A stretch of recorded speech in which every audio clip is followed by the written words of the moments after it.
Rain had just begun to fall as the city's neon lights blurred into soft trails on the windshield of Daniel Blake's Bentley. A rolling mist clung to the asphalt, and drops danced on the glass like gentle percussion. Manhattan never really slept, but tonight, the city seemed quieter, as if holding its breath.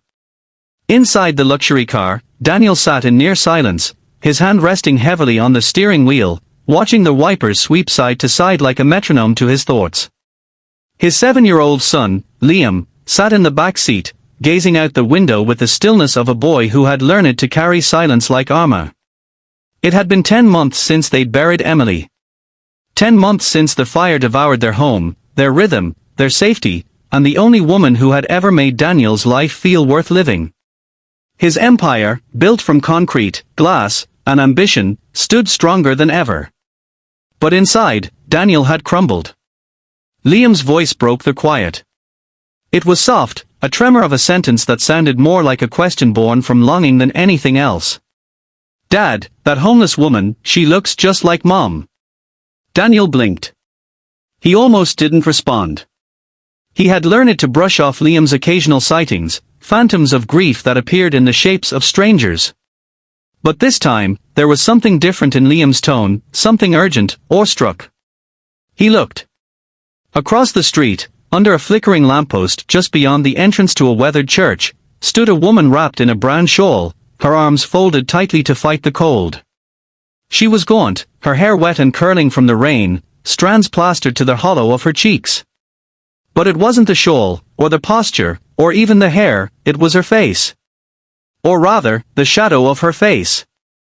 Daniel's breath caught. She looked exactly like Emily. He stared. The world around him fell away. No sound. No movement. Just the rush of blood in his ears and the pounding certainty in his chest. His fingers twitched at the steering wheel. He blinked, once, twice. She was still there. "Liam, stay in the car." He opened the door, stepping into the rain as it soaked through his tailored coat within seconds. Horns blared behind him as he crossed the street blindly, eyes fixed on her. The woman didn't move. She simply watched him approach, her eyes widening with confusion, or fear. "Emily," he called out, breathless. She stepped back. Her lips parted, but no words came. Up close, her resemblance was even more haunting. Same blue eyes. Same delicate arch of the brow. Same tiny scar above the right cheekbone from that hiking trip where she slipped on a mossy rock. Daniel's heart thundered. You're her," he whispered. "You're my wife." The woman trembled. I'm not," she stammered, her voice hoarse, dry. You've made a mistake." But there was hesitation in her eyes. A crack. And then, just like that, she turned and ran. Her thin boots slapped through puddles as she disappeared into a nearby alleyway, swallowed by shadows. Daniel stood frozen in the middle of the street, soaked to the skin, heart rattling in his chest. Back inside the car, Liam leaned forward. "Dad, was it her?" "I don't know," Daniel whispered, but his gut screamed yes. It was impossible. She had died. He had buried her. Identified her bracelet. Burned remains. A casket that had never been opened. But what if they were wrong? That night, Daniel didn't sleep. He stayed up watching old videos on his phone. Emily in the kitchen, humming to jazz as she made pancakes. Her laugh as Liam tackled her with sticky syrup hands. He paused the video, staring at her eyes, the exact shade of blue, warm and ocean deep. The same curve of her lips. The same softness in her voice. The woman on the street was not a hallucination. She was Emily. He began returning to the street corner every day. Each time he came, he brought food. A clean blanket. A thermos of warm tea. But she didn't appear. The city was massive, and people like her, homeless, forgotten, moved like ghosts. He searched nearby shelters, checked with police. Nothing. No trace. Then, on the 5th day, he found her. Sitting on the cold steps of the same church, her head lowered, cradling her knees. She looked even thinner. Her lips were cracked. She didn't look up when he approached. "I brought you food," he said gently, placing the bag beside her. She turned her head slowly. Recognition flickered, followed by wariness. "You came back," she said. Her voice had a faint rasp, like someone unused to speaking. "I had to," Daniel replied. "I think you're someone very important to me." She shook her head slowly. "You have me confused with someone else." "Your name, what is it?" "They call me Elise," she said, after a pause. "But I don't know if that's my real name. I don't remember much before waking up in an alley 6 months ago. There was fire, pain. I couldn't breathe. I remember screaming. And a boy calling out, 'Mom!' Again and again. I don't know if it was real. Maybe it was a dream." Daniel's entire body went cold. "You remember the bracelet?" he asked carefully. "A gold one. With initials." She blinked. Her lips moved. "Yes, but it was gone when I woke up. I don't know why I remember it." He didn't say anything else. That night, he brought the scarf she had used the day before to a private lab.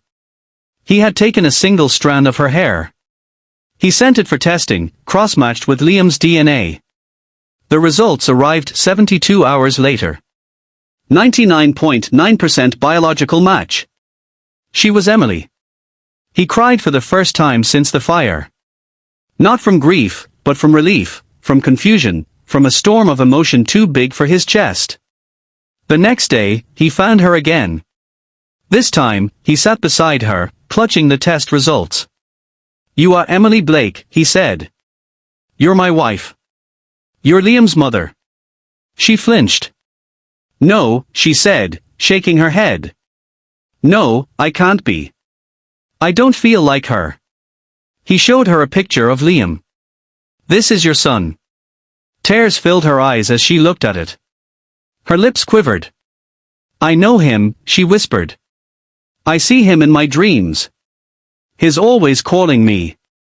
Daniel pulled out another photo, her holding Liam on his second birthday, her smile wide and bright, covered in frosting. She clutched the photo with trembling fingers. "I don't remember this moment," she said, tears now running freely. "But I remember him. And I remember you." He brought her home. When Liam saw her, he stopped mid-step. She stood in the doorway, unsure, ghost-like. But he ran to her. "Mom." She knelt. Hesitated. Then opened her arms. And he crashed into them. She broke. The days after were not easy. She panicked at loud noises. Burned toast made her scream. She often woke in the middle of the night, drenched in sweat, confused by the shadows on the wall. But she remembered Liam's favorite cereal. She remembered how Daniel used to hum while shaving. She remembered that she once had a little garden where she grew basil and sunflowers. The memories came in slivers, like sunlight through broken blinds. Daniel never pressured her.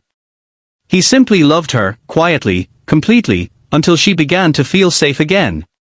One afternoon, Emily stood in their backyard, barefoot in the grass. Liam ran around her, laughing for the first time in months. Daniel came out, a cup of tea in his hand. Emily turned to him. "I remember this place," she whispered. "The garden. The swing you built.